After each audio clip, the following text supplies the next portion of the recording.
Okay, so I've already compressed this slab. Just gonna smooth it out a little bit more. It is relatively the size that I need to make the mug, so my next step is going to be to thin out the rim a little bit. Sometimes when you have a really thick rim, it looks doesn't look as good as having a nice smoothed over rim. So if you're lazy, you can skip this step. If you want a 100 and perfection, then you should go for this step. So I'm just gonna take my finger along the edge, and I'm gonna keep flipping it and smoothing.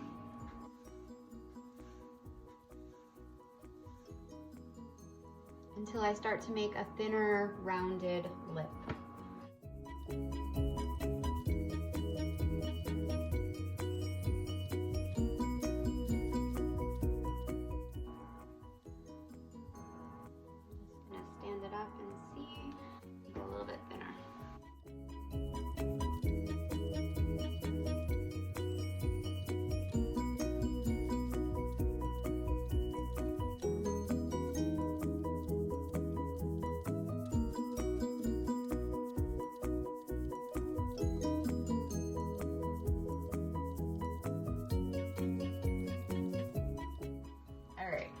So to add my texture, I have these really cool wood rolling pins, and the mugs that I'm making I want to keep, so I'm going to use these. Unfortunately, we don't have them at school.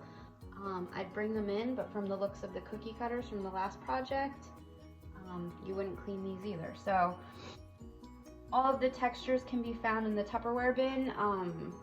I encourage you to look around your house and see if there's anything that you can use. A piece of lace, a piece of fabric, anything that you can impress into the clay will work.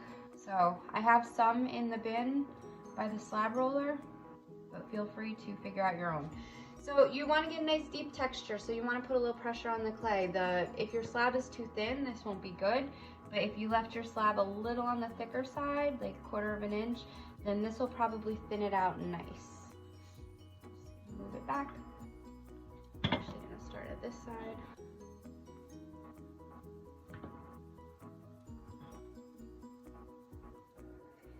And I'm just pushing down, giving some nice pressure so that way my texture really stands out.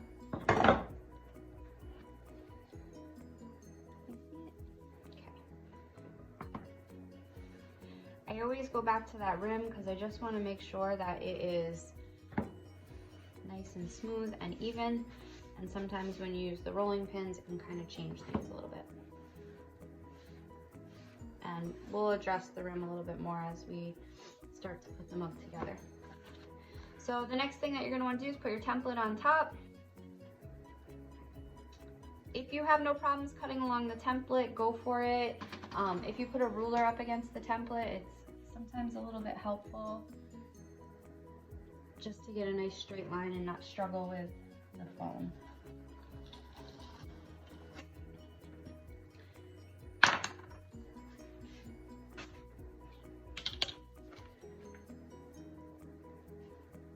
So this slab's a little bit longer than I need, so I'm gonna look for, I really like the texture on that side, so I'm gonna go more to this end of the slab.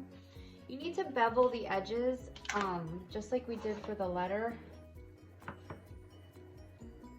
I'm gonna turn it this way to make it a little bit easier for myself.